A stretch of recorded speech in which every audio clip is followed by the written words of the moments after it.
Marcel, Stewart, he, him. I'm the artistic director of BCurrent. I'm Kira Allen. I'm the executive director of BCurrent Performing Arts, and pronouns she, her. One of my fondest memories is, so I was performing in a play at Rock, Paper, Sisters. It was Anima's Spot by Wendy Motion. And we were about to go on. I don't remember what the show was that played before us, but it was like the opposite genre and style and vibe of what our show was. Like the complete opposite. You know, if we were like a hip hop, you know, DMX style performance, it was like a polka, like it was just a totally different vibe, right? Which is amazing about RPS. But I remember like the show left and our director, Audrey Dreyer, was like, okay, we need something to get us back in the vibe. Who has their phone? And we like played like hardcore, like we played like Mobb Deep or something. And I was just like, we could play Mobb Deep in theater?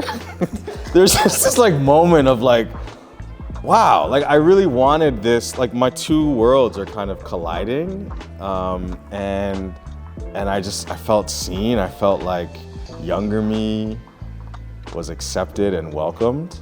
And it really grounded us. And then we went out and shared that show. So that was kind of like my introduction to Toronto theater scene.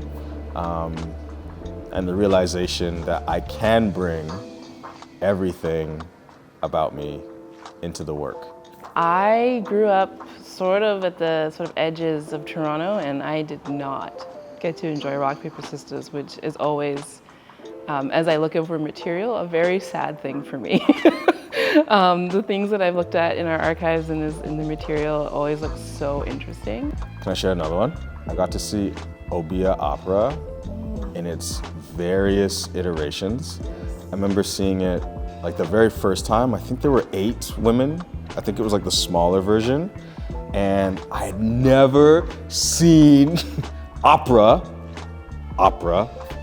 like this. They were Black women. They were like, yo, different melanated bodies, hair, full lips, and they were belting this like guttural, emotional, vulnerable. People were crying. I was like, what am I watching? And then to see that evolution and where the show ended up going, I think it came back to Rock, Paper, Sisters a year or so later with like more women, like maybe there's instrumentation there too. But just something like that. I think like just hearing some of the stories of the impact that festival had on our community, the opportunities that were given to the artists and the launching pad that it was and where the people have gone since. I think there just needs to be a place for people to try stuff out and really dig in and take some risks. And it's not that we don't have that necessarily, but I think this format lends itself really well. I think it's important that we ask ourselves, like, what will it be now? Because things have changed since the original days, and I think it's important to just make sure that we're in touch with the community, and if they want this back and the desire is there, we should create it and we should bring it back. It's not lost on me, there's like an abundance of festivals of all types. Each festival is limited by resources, by funding, by who they can platform and give opportunities to. So I look at RPS as a chance for us to just be another opportunity for artists who might not get into Festival X, Y, and Z to share their story, to share their artistry with our community, with our audience, and maybe that can be a launch pad for something else. I was part of a conference at UTM in the spring around audience and like how and why are audiences drawn to theater? Why do they still keep coming to theater? There's, all these studies and analyses around the decline in audiences and that kind of thing. But there was artists and arts leaders and thinkers from across the country kind of speaking to how their theaters engage with audiences now. And I was invited and kind of spoke about the importance, the necessity for community and for like the dialogue, for the exchange. It's not just we're offering something, but we also hope to receive response and feedback and interplay. And so through that discussion, Mel Haig, the AD at Factory, reached out, and Mel had also experienced Rock, Paper, Sisters back in the day. And Mel was like, hey, we've got space, and would you be open to doing something at Factory in the fall? And so Kira and I chatted, and RPS kind of like, I think unanimously, we're just like, what if it was RPS? What if we did a version of that? What would that look like? And so, yeah, we spent a good deal this summer trying to troubleshoot and curate and revise what that could look like. And here we are now.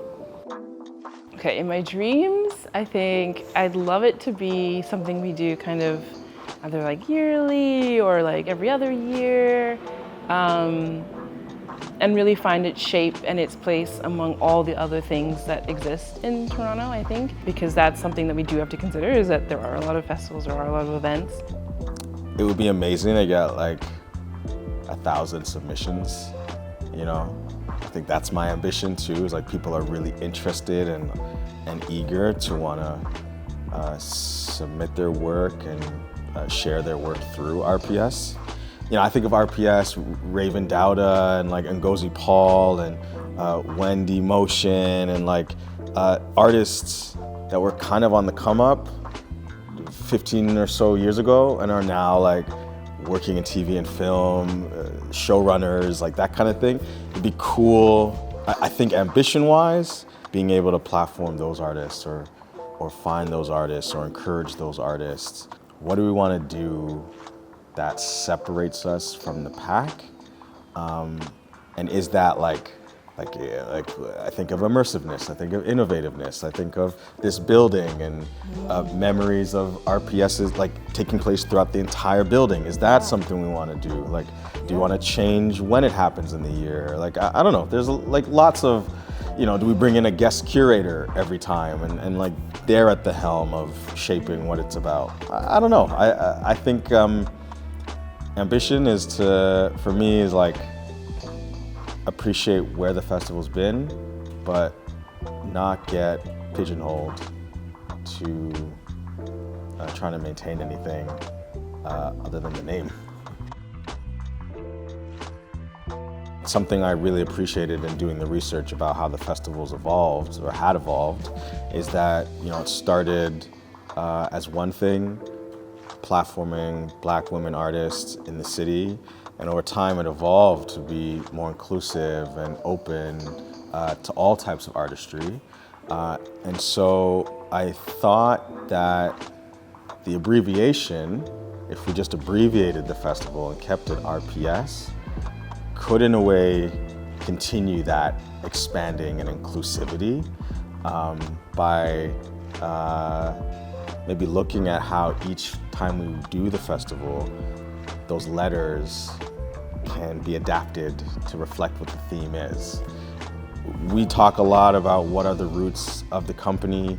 We're about to embark on a really, I think, important, momentous, strategic planning, kind of inner working, brand marketing journey, which is requiring us to look at what's been. And knowing that where the festival was, it is still high for me to acknowledge the roots of where we've come. And so that's one thing. It's like, where have we come? How did we get here? Pausing is everything's going so fast. Cars go fast, people walk fast, head down. earphones in, podcasts, music on. I feel like there's no time, you know? There's 24 hours in a day and we could do with 8 more hours in a day. So I think taking the time, as my grandmother would say, just take time, you know? So the pause is a reminder to take time, I think, to reflect on the good, the bad, the indifferent, the challenges, the successes, the trials, the triumphs, but like in community too. Take time with community. That's that pause.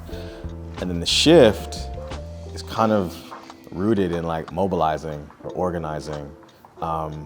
If we've taken the time to pause and to maybe articulate interests or reflections, how do we want to shift?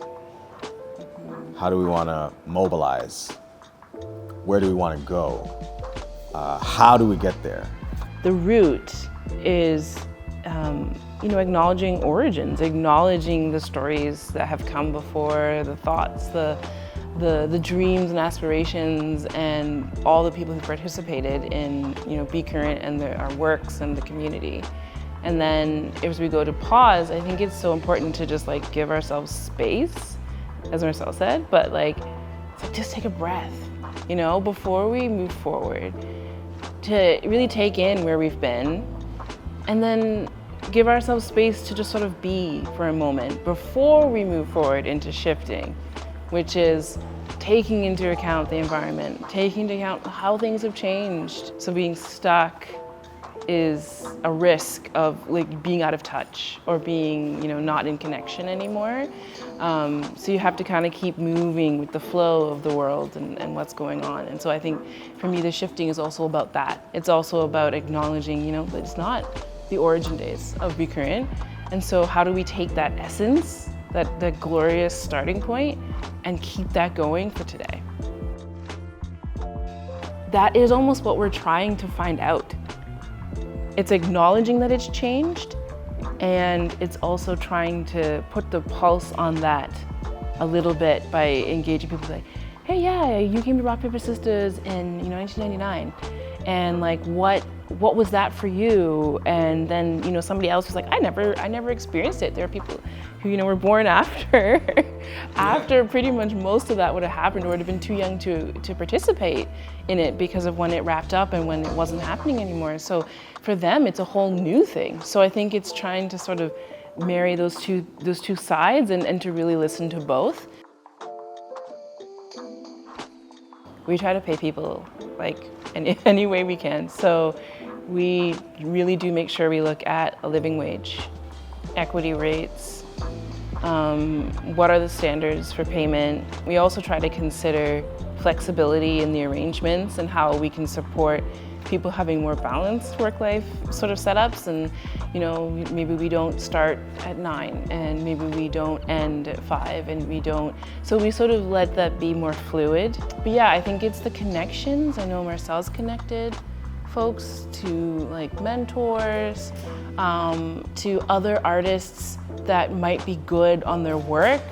I think of connecting to dramaturgs, to directors. We're out there sort of showcasing people's pieces. So if there's a work that we're interested in and it's an emerging artist, we might say, hey, yeah, this, we're talking with another partner, another theater company will say, this new artist is doing this, would you like to read their script? So it's sort of finding opportunities to support them, and also I think offering that structure of how do I make a budget, and how do I, get some actors contracted, and what kind of contract can I use? Because they're emerging, they don't know a lot of these things, and the theater schools variously sort of support and don't support in those ways. And so I think sort of filling in the gaps maybe of you've graduated, but now this is the actual world in which you function in. Yeah, I find the word emerging, just like I find the word established, complicated, and I feel like it's attached to grants in some way, or it's attached to a system that isn't really about us as artists, because I'm emerging. I've been directing for 3 years. I've been AD for 2 years.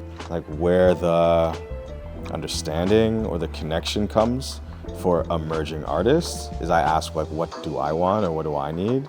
How would I like to be supported? and then I try to offer that to other folks. Time is a big thing, you know. I think a lot of folks on the come up are just looking for time to like bounce ideas off of other folks, or to know how to get in touch with so-and-so, or where they can start getting funding or space, or it's really about time. Luckily I have some to give, so it kind of just starts with that.